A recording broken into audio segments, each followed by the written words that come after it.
네, 안녕하세요. 허창 박사입니다. 예, 오늘 이 시간에는 또 다른 쇼킹한 뉴스가 있어서 전해드리도록 하겠습니다. 조선일보에 난 기사인데요. 자그맣게 조선일보에 어제 난 기사입니다. 그런데 그 기사의 내용이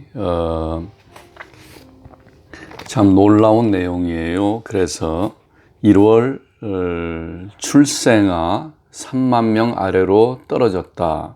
1월 달에 대한민국에서 태어난 아이들 숫자가 3만 명 아래로 떨어졌다는 것입니다. 그래서 올해부터 대한민국의 인구가 감소한다 하는 기사입니다. 그래서 1월 출생아 수가 지난해 1월에 비해서 11.6%가 줄어들었다고 합니다. 그래서 11.6% 무려 지난해 1월 달에 비해서 올해 1월 달에 출생아 숫자가 11.1%가 줄었다는 것이에요. 약 12%가 줄었다는 것입니다. 이것은 엄청난 폭으로 줄어든 것이에요. 우리가 대한민국이 경제 성장을 할 때 9% 이렇게 성장하던 시절이 있었습니다. 경제 성장률 9%. 이 9%라는 숫자는 정말 엄청난 숫자이죠. 그런데 이 올해 인구 감소가 1월달 인구 감소가 12%라 하는 것이죠. 그래서 그 1월달에 출생아가 가장 많다고 합니다. 아이가 가장 많이 태어나는 달이 1월달인데 올해 1월 달에 새로 태어난 아이들의 숫자가 작년 1월 달에 비해서 12%가 줄었다는 것이죠. 그래서 1월 달에 그 통계청 자료에 의하면은 26,818명이 태어났다고 합니다. 그래서 2015년 이후로 계속 줄어들었다고 해요. 매달, 그러니까 전년대에 비해서 매달 50개월 동안 연속적으로 감소했다고 합니다. 그러니까 2015년 12월에는 2014년 12월에 비해서 줄어들었고, 그리고 2016년 1월에는 2015년 1월에 비해서 줄고, 2월은 전년도 2월에 비해서 줄고, 이렇게 50개월 동안 연속 감소하고 있다는 것이지요. 그래서 이러한 현상은 이 박근혜 정부 때부터 이미 시작된 것이라고 하겠습니다. 그래서 이제 박근혜 정부 때 시작되었던 것이 이제 문재인 정부에 와서 아주 급속도로 심화되고 있는 그러한 현상을 보이고 있습니다. 그래서 그러니까 작년에 통계청에서는 이렇게 예측을 했어요. 2020년 출생아 수는 29만 2천 명 수준일 것이다. 그래서 30만 명을 밑으로 떨어질 것이다. 그렇게 예상을 했습니다. 그래서 2017년 1년 동안 탄생한 신생아가 30만 명 때로 떨어졌다고 해요. 2017년에. 그러니까 2017년 이전에는 30만 명대 이상이었던 것이 그러니까 40만 명대였나 봐요. 그런데 2017년부터 30만 명대로 이제 주저앉았죠. 그런데 불과 3년 만에 20만 명대로 떨어진 것입니다. 그래서 2017년 이전에는 40만 명대였다가 2017년에 30만 명대, 그리고 3년 후인 2020년 20만 명대로 떨어진 것이죠. 그래서 이렇게 인구 감소가 가속도를 내면서 이렇게 떨어지고 있다는 것입니다. 그리고 올 1월에 인구가 감소한 이러한 현상은 통계 작성 이후로 처음 있었다고 합니다. 처음으로 통계가 작성된 이후 처음으로 인구가 감소한 것입니다. 그런데 더 놀라운 것은 2016년 말에 통계청에서 장래 인구 추정, 그렇게 장래 인구에 대해서 추정하기로 2029년부터 인구가 자연 감소할 것이다, 이렇게 보았다고 해요. 불과 2016년 말에. 그러니까 2016년 말에는 아마도 2029년이 되면은 인구가 감소할 것이다, 이렇게 보았다는 것이죠. 근데 그 예상을 깨고 2020년부터 인구의 자연 감소가 시작된 것입니다. 그래서 그 예상을 9년이나 앞당겼다는 것이죠. 그러니까 불과 3년 전에만 해도 인구가 감소할 것이라는 것을 아무도 예측 못했다는 것이에요. 그런데 불과 3년이 지나고 나니까 2020년에 벌써 인구 감소가 시작됐다는 것이죠. 그래서 이 말은 인구 감소가 우리가 예상했던 것보다 훨씬 빨리, 9년이나 빨리 이렇게 시작되었다는 것입니다. 그리고 정부와 지자체에서는 14년간 이 저출산 문제를 해결하기 위해서 210조를 썼다고 해요. 210조. 천문학적인 숫자의 돈을 썼지만은 이것을 스탑시키지 못하고 있는 것이죠. 14년간 이렇게 210조나 되는 엄청난 양의 돈을 쓰면서 인구 감소 현상을 막으려고 했지만은 결코 막지 못했다는 것입니다. 그래서 이러한 그 출산율이 이렇게 낮은 것은 그래서 여기 합계 출산율이라는 것이 있어요. 그것은 평생에 한 여성이 낳을 수 있는 아이의 숫자인데요. 우리나라는 현재 올해 0.9명대, 그러니까 한 명이 안 되는 것이죠. 그리고 내년에는 0.86, 올해는 0.9명이고 내년에는 0.86명이 된다고 합니다. 그래서 이것은 OECD 국가 중에서 OECD라는 것은 경제협력개발기구, 그 OECD에 가입된 36개국 중에서 유일한 나라라고 합니다. 이 1명 밑으로 떨어진 것은, 합계 출산율이 1명 밑으로 떨어진 나라는 OECD 36개국 중에서 대한민국이 유일한 나라다 하는 것입니다. 이 그래프를 보시면은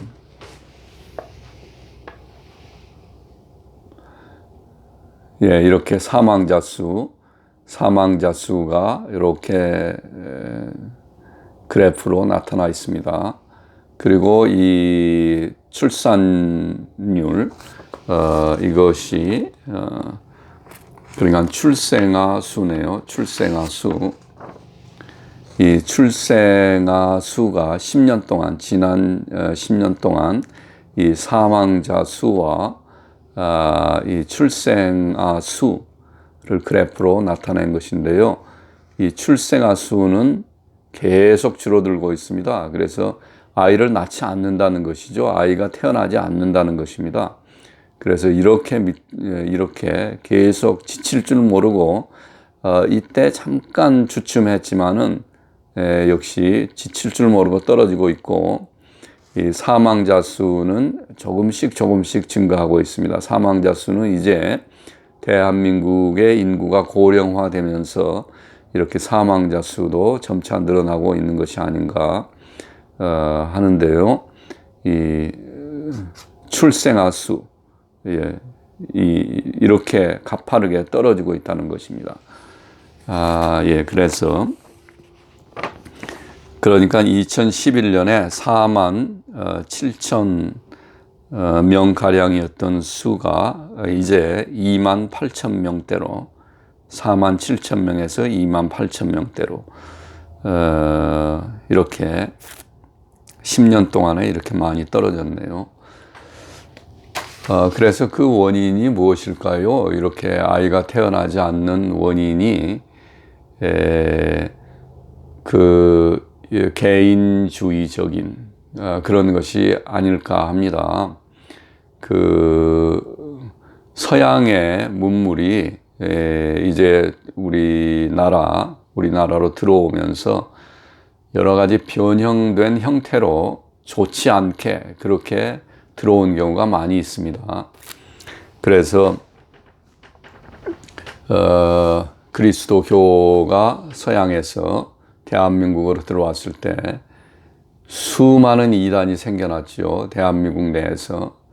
그리고 또 민주주의가 서방의 민주주의가 대한민국으로 들어와서 방종주의 비슷하게 모든 것을 자기 마음대로 할 수 있다느니 이렇게 해서 살인을 저지르고도 자기 자신은 살려고 하고 이렇게 극단적인 개인주의로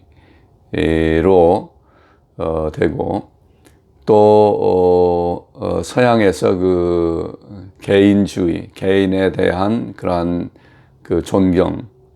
존중하고 개인의 권리를 존중하는 것이 우리 대한민국에 들어오면서 이상한 형태로 또 발전이 되고 또 서양의 자본주의, 이 자본주의가 대한민국에 들어오면서 마치 이 자본주의가 금전만능주의인 것처럼 돈이면은 모든 것이 돈 위주로 이렇게